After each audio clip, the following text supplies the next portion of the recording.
प्यारे मित्रों, नमस्ते। देखिए, इंडियन रेलवे वर्क मैनुअल से रिलेटेड बोर्ड पर 18 क्वेश्चन नोट है, इसी के बारे में हम लोग स्टडी करेंगे। देखिए, फर्स्ट क्वेश्चन है क्या, ownership of railway lands held by the railways vest in the. देखिए, इसका आंसर है सेंट्रल गवर्नमेंट। क्वेश्चन एक बार और सुनिए, ownership of railway lands held by the railway vest in the. इसका आंसर है सेंट्रल गवर्नमेंट। इसका मतलब ये है कि जो भी रेलवे में जो भी लैंड्स है, रेलवे लैंड्स जो भी है, उसका जो ओनरशिप है, उसका ओनरशिप देखिए सेंट्रल गवर्नमेंट के तहत होता है। उसका जो ओनरशिप है वह सेंट्रल गवर्नमेंट के तहत होता है।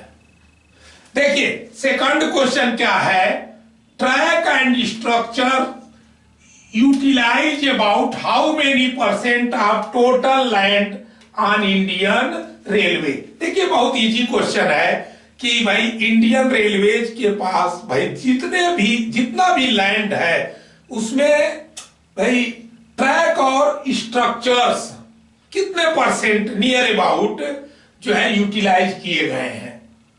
ट्रैक और स्ट्रक्चर्स में कितने % जो है टोटल लैंड का जो है यूटिलाइज किया गया है, तो अबाउट 90%, अबाउट 90%।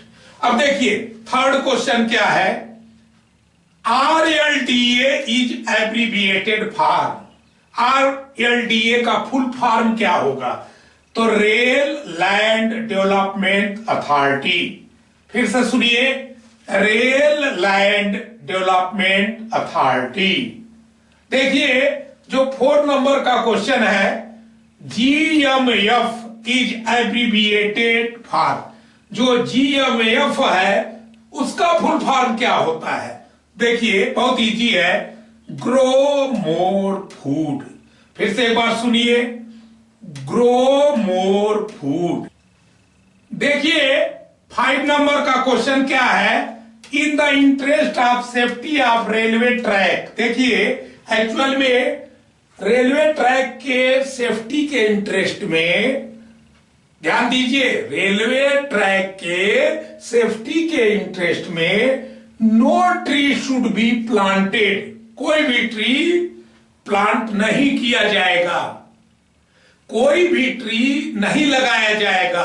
अब देखिए, कहां नहीं लगाया जाएगा, तो देखिए, on the inside curve with how many distance from centre line of the track. कोई भी ट्री जो है नहीं लगाया जाएगा, ठीक है।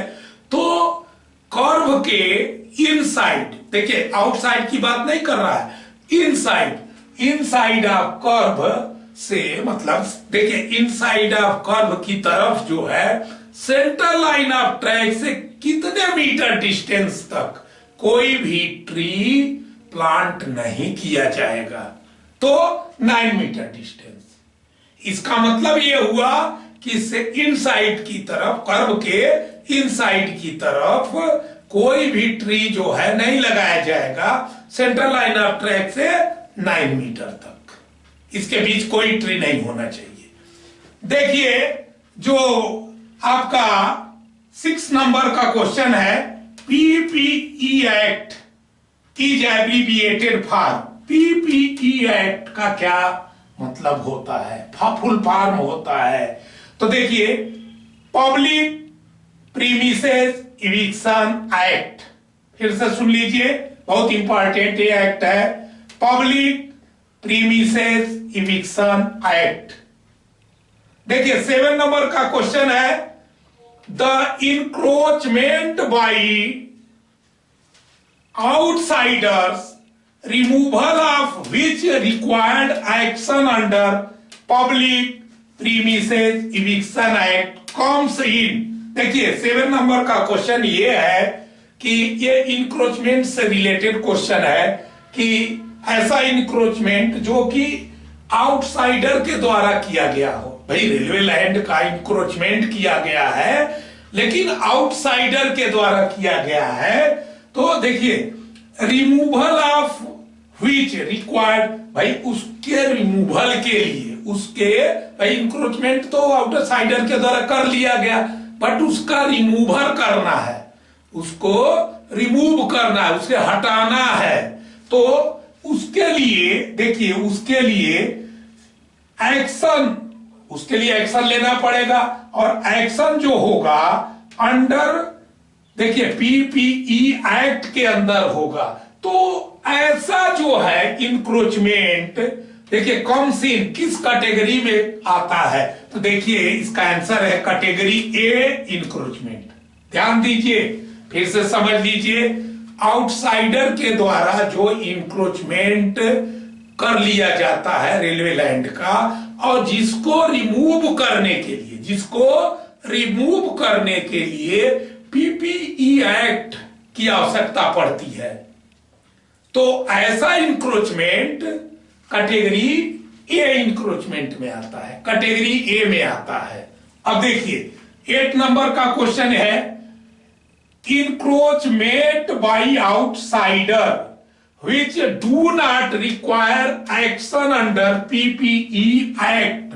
मान लीजिए, देखिए यहां पर यह पूछा गया है कि ऐसा इंक्रोचमेंट, जरा ध्यान दीजिए, एक्चुअल में क्या है कि जिसके लिए आउटसाइडर के द्वारा ये भी इंक्रोचमेंट है, बट इसके लिए पीपीई एक्ट रिमूवल के लिए पीपीई एक्ट की रिक्वायरमेंट नहीं है। देखिए ऊपर वाले में रिमूवल के लिए पीपीई एक्ट की जरूरत पड़ी तो वो कैटेगरी ए में आ गया। लेकिन ऐसा इंक्रोचमेंट जो कि आउटसाइडर के द्वारा किया गया हो, बट उसको रिमूव करने के लिए जो है पीपीई एक्ट की आवश्यकता न हो, तो वह इंक्रोचमेंट किस कैटेगरी में आता है, तो देखिए category B, category B encroachment में आता है, कैटेगरी बी में। देखिए 9 नंबर का क्वेश्चन है, encroachment by railway staff in the form of temporary huts etcetera comes in. देखिए मान लीजिए किसी रेलवे स्टाफ के द्वारा इंक्रोचमेंट कर लिया गया, रेलवे स्टाफ के द्वारा इंक्रोचमेंट कर लिया गया, जैसे एग्जांपल में दिया भी गया है कि मान लीजिए टेम्पररी हट बना लिया, टेम्पररी हट बना लिया, तो जो है वह किस कैटेगरी में आएगा, तो देखिए एक्चुअल में category C encroachment, category C जो है, ये जो कैटेगरी सी इंक्रोचमेंट, क्लियर समझ गए होंगे। तो जो है देखिए ये जो सी कैटेगरी का इंक्रोचमेंट है वो रेलवे जो है स्टाफ के द्वारा या रेलवे इंप्लाई के द्वारा होता है, बात समझिएगा। इसके बाद देखिए 10 नंबर का जो क्वेश्चन है, encroachment by railway staff who has been allotted railway accommodation by way of addition to the structure comes in category D। देखिए इसको भी समझिए। देखिए मान लीजिए ऐसा इंक्रोचमेंट जो रेलवे स्टाफ के द्वारा किया गया हो। देखिए अब आप सोचेंगे कि भाई 9 नंबर का क्वेश्चन भी तो रेलवे स्टाफ के द्वारा ही किया गया था, लेकिन वो कैटेगरी सी में आया था। लेकिन यहां पर एक डिफरेंस है, बहुत इंपॉर्टेंट डिफरेंस है कि देखिए उस रेलवे एम्प्लॉय को समझिए क्वार्टर रेलवे एकोमोडेशन अलॉट है, लेकिन 9 नंबर के क्वेश्चन में रेलवे एकोमोडेशन नहीं अलॉट था। यह है डिफरेंस। तो देखिए रेलवे एकोमोडेशन अलॉट है और उसके अलावा भाई अब रेलवे एकोमोडेशन अलॉटमेंट हो चुका है उसको, तो by way of additional to the structure comes. मान लीजिए उसने उस रेलवे एकोमोडेशन में एडिशनल जो है स्ट्रक्चर बना लिया, तो वह जो है कैटेगरी डी, इंक्रोचमेंट के कैटेगरी डी में आएगा। अच्छा, तो क्लियर समझ लीजिए, ए कैटेगरी आउटसाइडर के लिए है, बी कैटेगरी जो है ये भी आउटसाइडर के लिए है, क्लियर समझिए। लेकिन ए कैटेगरी आउटसाइडर के लिए है, बट उसको जो है रिमूवल के लिए जो है पीपी एक्ट की आवश्यकता पड़ती है। बी कैटेगरी आउटसाइडर के लिए है, बट रिमूवल के लिए पीपी एक्ट की आवश्यकता नहीं पड़ती है। और जो कैटेगरी सी इंक्रोचमेंट है, ये रेलवे एम्प्लॉय के द्वारा किया गया इंक्रोचमेंट है, बट ऐसा रेलवे एम्प्लॉय जिसको रेलवे एकोमोडेशन अलाट न हो। और देखिए जो कैटेगरी डी का इंक्रोचमेंट है वह भी रेलवे एम्प्लॉय के द्वारा किया जाने वाला जो है इंक्रोचमेंट है, बट ऐसा एम्प्लॉय जिसको रेलवे एकोमोडेशन अलाट हो और उसके द्वारा उस एकोमोडेशन में जो है इंक्रोचमेंट किया जा रहा हो, तो ये है कैटेगरी डी। तो आप clear A B C D समझ गए होंगे। देखिए एक्चुअल में जो 11 नंबर का क्वेश्चन है, category A type of encroachment is, जो देखिए ध्यान दीजिए, जो कैटेगरी ए टाइप का इंक्रोचमेंट है वो हार्ड टाइप इंक्रोचमेंट कहलाता है। हार्ड टाइप, क्योंकि देखिए अभी अभी मैंने बताया था कि ए टाइप का जो इंक्रोचमेंट है उसके जो है रिमूवल के लिए जो इंक्रोचमेंट किया है आउटसाइडर, उसको हटाने के लिए पीपी एक्ट की आवश्यकता पड़ती है। तो इसीलिए इसको कहते हैं हार्ड टाइप का इंक्रोचमेंट। लेकिन देखिए जो 12 नंबर का क्वेश्चन है, कैटेगरी बी सी डी जो टाइप का इंक्रोचमेंट है वह सॉफ्ट टाइप का इंक्रोचमेंट कहलाता है। सॉफ्ट टाइप का इंक्रोचमेंट कहलाता है। देखिए जो 13 नंबर का क्वेश्चन है, for removal of category C and D type of encroachment done by, देखिए मान लीजिए कैटेगरी सी और कैटेगरी डी, भाई जो टाइप का इंक्रोचमेंट है वो तो रेलवे एम्प्लॉय के द्वारा किया गया इंक्रोचमेंट होता है। तो कहने का मतलब उसको जो है भाई देखिए किस तरह से, भाई किस तरह रिमूव करेंगे, तो देखिए एक्चुअल में done by imposition of penalty under discipline and appeal rule, क्योंकि आप वो तो रेलवे स्टाफ है ना, तो उसको जो है पेनाल्टी इंपोजिशन कर दिया जाता है, तो वो जो है इंक्रोचमेंट रिमूव कर देता है।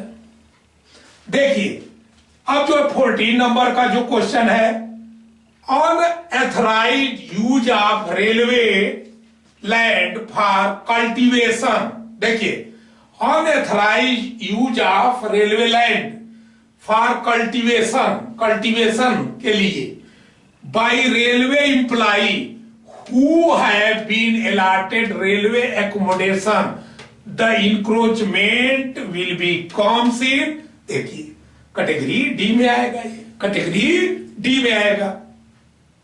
ठीक है, चूंकि देखिए कैटेगरी डी में इसलिए आया क्योंकि इस रेलवे एम्प्लॉई को एकोमोडेशन अलॉट है और उसी रेलवे एकोमोडेशन में वो कल्टीवेशन कर रहा है, खेती का काम कर रहा है।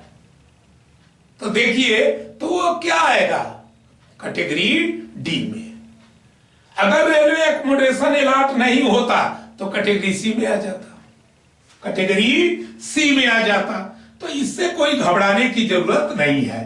15 नंबर का क्वेश्चन देखिए, construction of permanent structure in railway land, देखिए यहां पर क्या कहा गया है, रेलवे लैंड के अंदर जो है परमानेंट स्ट्रक्चर का कंस्ट्रक्शन हो, मान ली किसी ने कर लिया। अब देखिए किसने किया, आउटसाइडर, आउटसाइडर के द्वारा किया गया। तो ये किस कैटेगरी में आएगा, तो देखिए category A, category A type का इंक्रोचमेंट में आएगा, क्योंकि आउटसाइडर के द्वारा परमानेंट स्ट्रक्चर जो है, अरे भाई परमानेंट स्ट्रक्चर जो है बना लिया गया है, परमानेंट स्ट्रक्चर बनाने पर वह कैटेगरी ए में आ जाता है। देखिए इसके बाद जो है 16 नंबर का क्वेश्चन है, preparation of necessary plans for acquisition of land is the responsibility of. देखिए यहां पर यह कहा गया है कि जो एक्विजिशन ऑफ लैंड एक्विजिशन करने के लिए जो नेसेसरी प्लान होता है, नेसेसरी प्लान उसका प्रिपरेशन करना किस डिपार्टमेंट का जिम्मेदारी है? तो देखिए एक्चुअल में इंजीनियरिंग डिपार्टमेंट का रिस्पॉन्सिबिलिटी है लैंड एक्विजिशन करने के लिए प्लान के प्रिपरेशन का। देखिए 17 नंबर का क्वेश्चन है, permanent land is shown on the land plans by colour. देखिए कहने का मतलब लैंड प्लान में जो परमानेंट लैंड होता है, लैंड प्लान में जो परमानेंट लैंड होता है उसको किस कलर से शो किया जाता है? इंपॉर्टेंट क्वेश्चन है ये, तो याद कर लीजिए पिंक कलर से। किस कलर से? पिंक कलर से, जो परमानेंट लैंड है। इसके अलावा देखिए 18 नंबर का क्वेश्चन है, temporary land can be acquired for the maximum period of. देखिए जो टेम्पररी लैंड होता है उसको भाई एक्वायर्ड किया जाता है, टेम्पररी लैंड को एक्वायर्ड किया जाता है। तो कहने का मतलब उसके लिए जो है कितना जो है मैक्सिमम पीरियड है, कितना मैक्सिमम पीरियड के लिए टेम्पररी लैंड को एक्वायर्ड किया जाता है? तो 3 इयर्स के लिए, मैक्सिमम 3 इयर्स के लिए। तो ये था आपका 18 क्वेश्चन और उसके आंसर। जिन फ्रेंड्स को स्क्रीनशॉट लेना है वो ले सकते हैं।